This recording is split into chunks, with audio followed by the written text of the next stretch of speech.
Assalamualaikum warahmatullahi wabarakatuh. Memasuki episode ke-58, yaitu jawaban tasawuf terhadap masyarakat modern. John Fall melaporkan bahwa sejak masa pencerahan abad ke-18, para sarjana barat memprediksikan bahwa agama akan digantikan oleh sains dan akan merosot signifikansinya dalam kehidupan manusia. Kemudian I.G. Arbery menyatakan bahwa tarekat di banyak tempat tetap menarik bagi masyarakat bodoh, tetapi tidak ada seorang pun yang terdidik peduli mendukung mereka.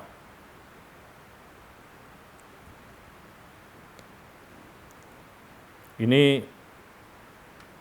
satu pernyataan dan juga mungkin merupakan satu ramalan yang perlu dibuktikan berdasarkan gejala-gejala terakhir ini. Naqsabandiyah telah menunjukkan semangat dan keulitan yang luar biasa di banyak wilayah di dunia Islam. Turki, Kurdistan, Afghanistan, Syria, Dagestan, Asia Tengah, Pakistan, Cina, Asia Tenggara.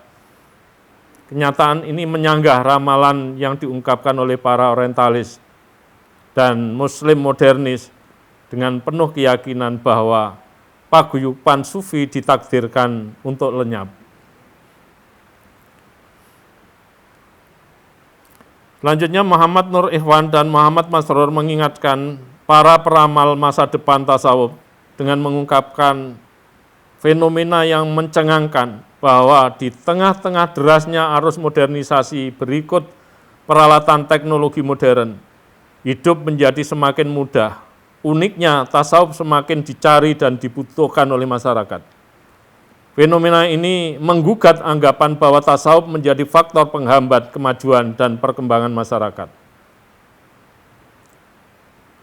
Selanjutnya, Richie Dachis menyatakan bahwa tarekat tidak hanya sanggup bertahan, tetapi juga bisa berperan secara berarti dalam masyarakat modern, sehingga menolak pandangan bahwa sufisme kalau bukan agama secara umum bertentangan dengan modernitas. Berikutnya Pak Haidar Bakir yang menyatakan bahwa dalam banyak hal tasawuf mampu menjawab hubungan manusia modern mengenai dahaga spiritual yang mereka alami. Islam yang dikemas dalam paradigma tasawuf merupakan jawaban yang paling tepat terhadap kebutuhan keberagamaan manusia modern.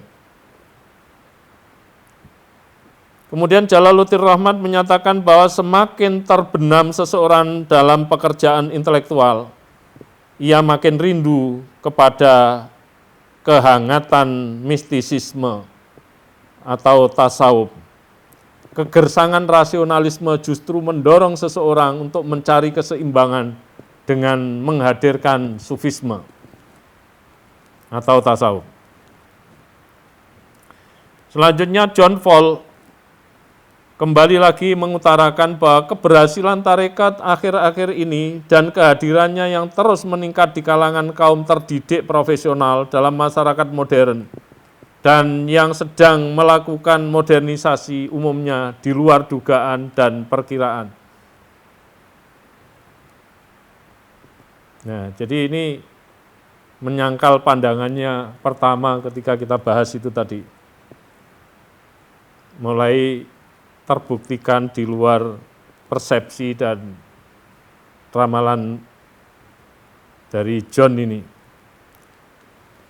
Selanjutnya Howell dan Brunison menyatakan bahwa aspirasi terhadap tradisi membantu kita memahami mekarnya sufisme yang mengejutkan dan sama sekali tidak terduga dalam latar modern dan modernisasi di seluruh dunia muslim pada beberapa dekade terakhir abad ke-20 bersamaan dengan kebangkitan Islam secara umum.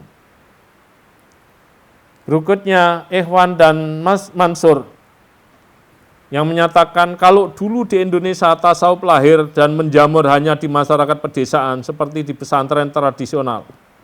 Tasawuf banyak mewarnai lapisan masyarakat bawah, Tetapi kini tasawuf telah terangkat menjadi kebutuhan hidup masyarakat modern.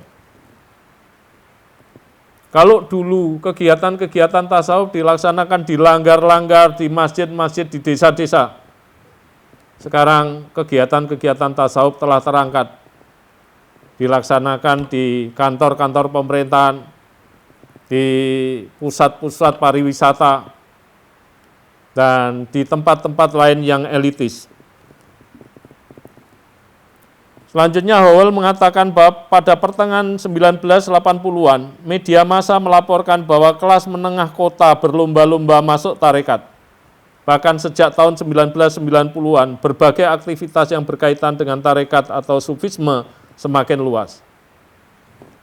Kemudian Marjani Anwar melaporkan bahwa akhir-akhir ini orang-orang kota melirik model keberagamaan sufi.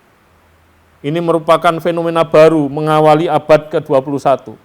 Ketika produk teknologi tidak mampu memberikan kepuasan batin dan materi tidak mampu membahagiakannya. Sedangkan keberagamaan model fikih terlalu verbal, karena itu solusinya mereka menempuh pendekatan diri kepada Allah melalui tasawuf ini.